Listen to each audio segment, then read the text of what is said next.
now that we actually have a massive step towards peace in the region.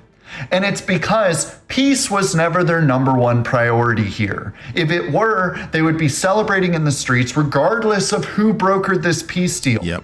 But because Trump brokered the peace deal, crickets. It was never about peace for these people. Yep. It was always about virtue signaling over their CrossroadsIRL.com. So there's crickets from the Free Palestine crowd after this peace deal.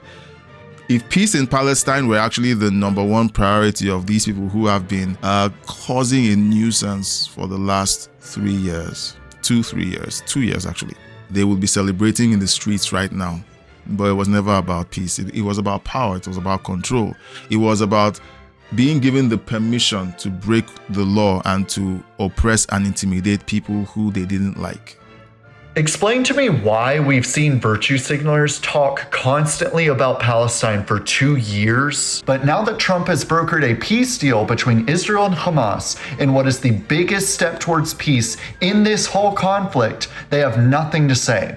Yep. They've been posting watermelons in their bio. They've been saying free Palestine in every comment section. They've responded about Palestine to every argument possible, even where it has no relation to the argument whatsoever. Yeah, I've seen that happening. I mean, you're talking about something completely different and you're like, so why do you care about this situation? Don't you know that there's a genocide happening in the Middle East? It's weird. Look, some of these arguments are it's power play. Have you been in these arguments? And sadly, I don't like arguments, but you run into them occasionally. These arguments where the person is arguing and trying to get you to side with the ideologies that the leftists promote, and when you respond with facts, all right, they get upset. They literally get upset because it's not about the argument, it's not about the topics, it's not about the facts, it's about power. And once you bring the facts and they're losing the argument, they respond violently. Let me know in the chat if you've had this experience, and maybe you've been in a forum or a thread where you're having these conversations, and once you begin to bring up the facts, someone in the thread begins to respond aggressively and starts insulting you, and it doesn't appear like you guys are having the same conversation. Let me know in the chat or in the comments. And crickets from them now that we actually have a massive step towards peace in the region. And it's because peace was never their number one priority here. If it were, they would be celebrating in the streets regardless of who brokered this peace deal. Yep. But because Trump brokered the peace deal, crickets. It was never about peace for these people. Yep. It was always about virtue signaling over their ideology, and their ideology does not allow them to give Trump an ounce of credit for anything. That's even true. if he's out here brokering peace deals between Israel and Hamas. Look at how Barack Obama responded when the peace deal was brokered. Couldn't even give credit to Trump. Couldn't even call his name. Couldn't even mention his name in his comments. But what did he do? Well, he had an interview where he basically was alluding to the fact that Trump was an authoritarian. Look at Jasmine Crockett, all right? Saying that the peace deal in the Middle East made no sense when the person who was promoting peace in other countries was exacting violence against his own people. So criminal, illegal immigrants are your people now. That's basically what the Democrat Party has become. They've become the party of criminals and undocumented immigrants. Yep, because they run interference for these people at every turn, at every opportunity. And like I said earlier, they have decided to pander to the fringest of the voting bloc, and now they're even pandering to people who are not allowed to vote. We're going to see a report about how they engineered things to allow undocumented immigrants to vote in the 2024 election. It's astounding that all of these things are happening now. When I read about the whole situation with all the indictments that are going on with James Comey and Letitia James, and now there's John Bolton, who is about to get a grand jury investigating his own situation. I'm not holding my breath. I've said it, and it may sound like I'm being a downer or I'm black-pilled, but when you understand the way the world works, powerful people tend to get away with things. And when I say powerful people, people who have connections within the corridors of power. And the one time that it would appear that someone who seemed powerful was being attacked by other people in government was when President Trump was being dragged through the court system, and we all saw that there was something wrong with that picture. So it's interesting to watch how they've responded to it, simply because Donald Trump was the one who brokered the deal. And I have someone in my comment section saying, well, this piece makes, it means nothing that that he brokered peace for 6 fake wars. TDS is officially a sickness. It is a sickness. It is. Like there are people who physically react when they hear Donald Trump's voice. If you're one of those people, please consider talking to someone, because it's a problem. It's a problem. And if you call yourself a Christian, there's something very wrong with that picture. Do we get upset when certain people show up on the screen? Yes, but you're supposed to deal with that. So to the point where you understand that these people have an agenda, and when you see them, they're going to push their agenda. For example, let me give you one example. John Fetterman. 2-3 years ago, I didn't like him. And when I say didn't like him, I didn't like him because of some of the things he had said, during the early Biden years. I didn't like the fact that he was sick and he still put himself on the voter rolls. That was me. I was like, let someone else run. You don't have to, run the party into the ground. And he's Democrat, and I'm busy, let someone else take the seat. But he did. He won. Of course, the media made it all about his disability, and then he won. And today I'm like, I'm glad he won. Now, there are people who don't like him, and no matter what John Fetterman does, they will not give him credit.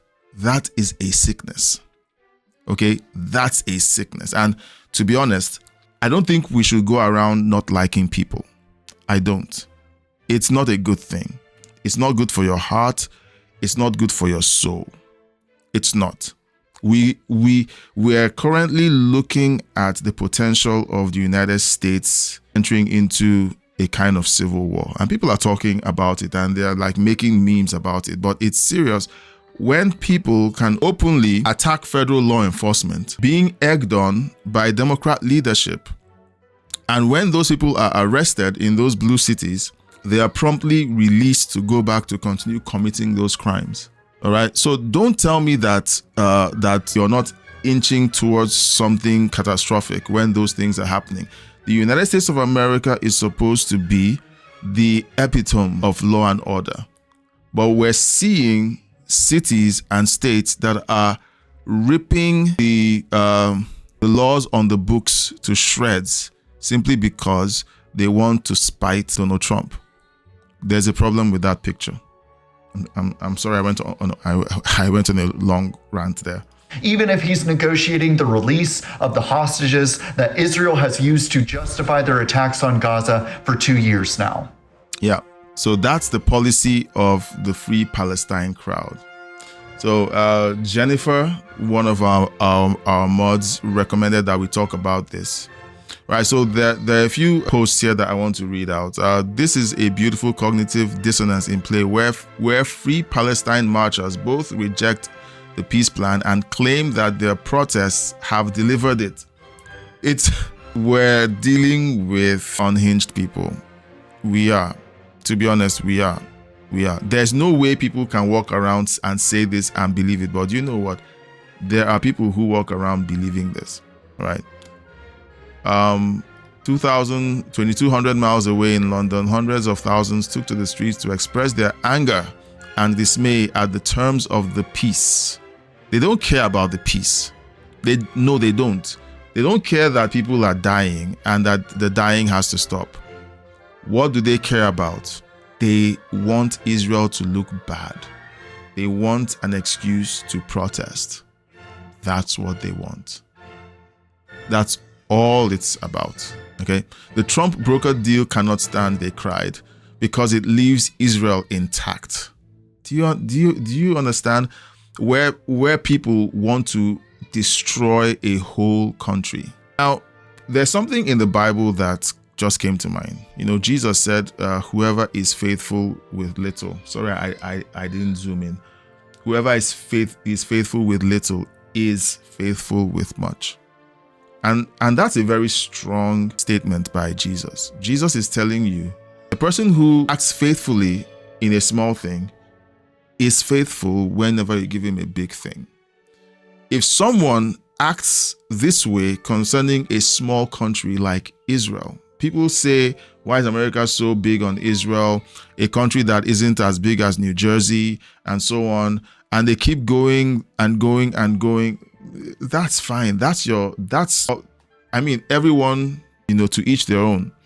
However, when a group of people won't rest until that country the size of New Jersey is wiped off the map, from the river to the sea, they've told you who they are and what they mean, believe them. Whenever you put those same people in a country as big as the United States, they will do the same thing. They will do the same thing. There are currently conversations about banning Sharia. In one of the streams, we're going to go into that conversation to see, what we can make of it. Don't forget, you can leave a comment in the chat. All right, I'm just going over these now. Not one free Palestine protester is celebrating this peace deal. Tells me they couldn't care less about the Palestinians. It was all just a more anti-Trump nonsense. Trump wasn't in office when they started the whole madness. So there's a bit of that. There's also the bit where these people simply wanted to use the protests to exert power.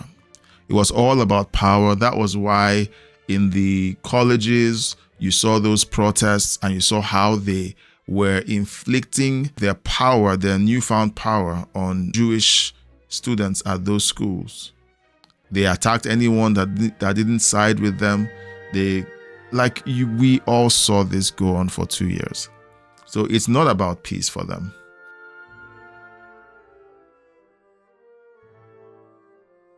Subscribe. Thanks for watching, liking, and sharing this video. Please subscribe, leave a super thank, and join my membership to keep me doing this. A huge thank you to my supporters listed on the screen. Thank you for your donations and membership.